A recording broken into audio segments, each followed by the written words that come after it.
अस्सलामुअलैकुम। हमारी 13th poem है अ टेल ऑफ टू सिटीज़, जो कि जॉन पीटर ने लिखी है। और ये दो कौन से शहर हैं जिनकी कहानी है? ये जापान के दो शहर हैं, हिरोशिमा एंड नागासाकी, जिनके ऊपर अमेरिका ने वर्ल्ड वॉर सेकंड में दो एटम बॉम्ब गिराए थे और मुकम्मल तौर पे वो दो शहर तबाह हो गए थे। इस पोइम के अंदर हमें वो जो तबाही उन दो एटम बॉम्ब्स की वजह से हुई उसके बारे में हम पढ़ेंगे, उसकी डिस्ट्रक्शन कैसे हुई उसके बारे में हम थोड़ा सा पढ़ेंगे, और कैसे फिर उस कौम ने, उस नेशन ने अपने आप को प्रूव किया और वो कैसे उस हार्ड टाइम से निकले और कैसे उन्होंने अपना लोहा पूरी दुनिया में मनवाया और कैसे वो बिगेस्ट वर्ल्ड इकोनॉमिक पावर कैसे बन गए। ये सारी चीज़ें हम इसमें पढ़ेंगे। सो हम इसके स्टैंजा से स्टार्ट करते हैं। इसका फर्स्ट स्टैंजा है, in the storms of the श्रिल्स।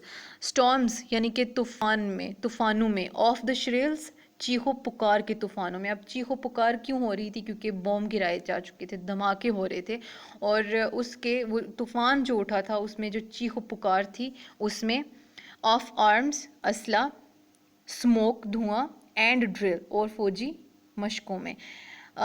All were scared सब क्या थे? जख्मी थे, बर्न्ड झुलसे हुए थे, एंड अफ्रेड और खौफजदा थे, पावरलेस बेबस थे, एंड हेल्पलेस और लाचार थे, वर दे मेड उन्हें बना दिया गया था। उन्हें क्या बना दिया गया था? लाचार बना दिया गया था, बेबस बना दिया गया था। वो जख्मी थे, झुलसे हुए थे और खौफजदा थे।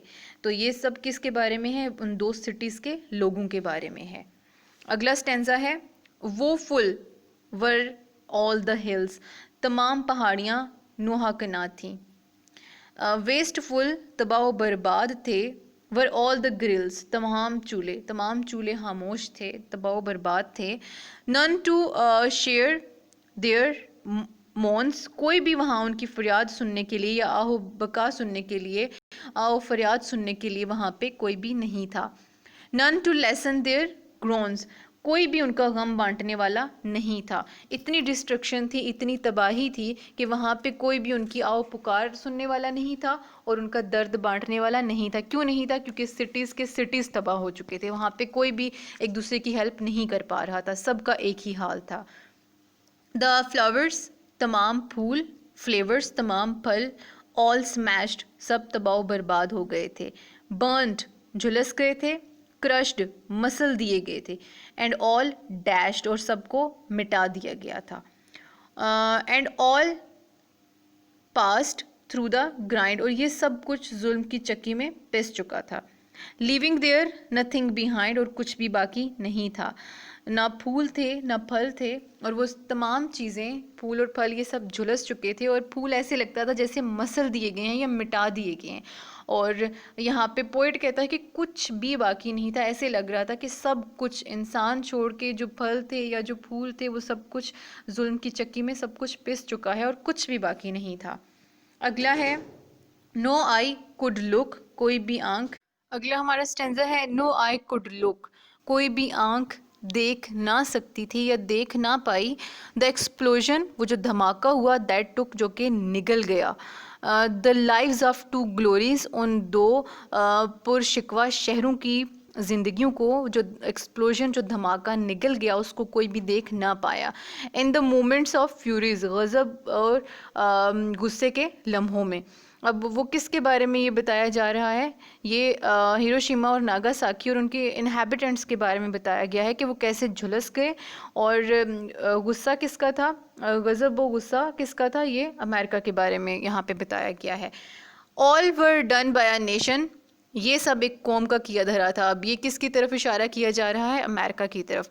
Who in her wild passion जिसने अपने वहशियाना जज्बात में, cared no not for the human rights जिसने इंसानी हुकूक का लिहाज ना किया, उनकी परवाह ना की, nor saved them from deadly fight और ना ही उन्हें हलाकत है इस जंगू से बचाया। बचाने का क्या था? इनफैक्ट उसने उनको जंगू में डाल दिया, धकेल दिया।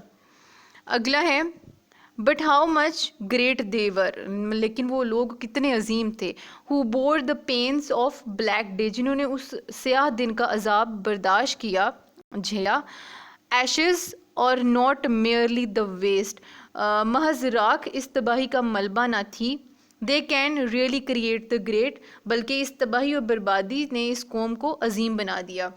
बजाय इसके कि वो मायूस हो जाते, वो जो एशेस का ढेर लगा हुआ था, वो जो मलबा था, उस हाक में से भी वो उठ के एक ग्रेट नेशन बन गए। They can really create the great, बल्कि इस तबाही और बर्बादी ने इनको एक अजीम कौम बना दिया, ना कि उन्हें मुकम्मल तौर पे मफलूज कर दिया। उन्होंने इससे हार मानने की बजाय क्या सोचा, इस सिचुएशन से लड़ने का और इस सिचुएशन से निकलने के बारे में सोचा। तो ये थी हमारी पोएम, जो कि हिरोशिमा और नागासाकी की डिस्ट्रक्शन के बारे में थी, और कैसे उस अजीम कौम ने अपने आप को उस राख में से दोबारा खड़ा करके अपने आप को दुनिया की सबसे अजीम कौम बनाया, ये उसके बारे में यहाँ पे बयान हुआ है। तो ये थी हमारी आज की पोएम।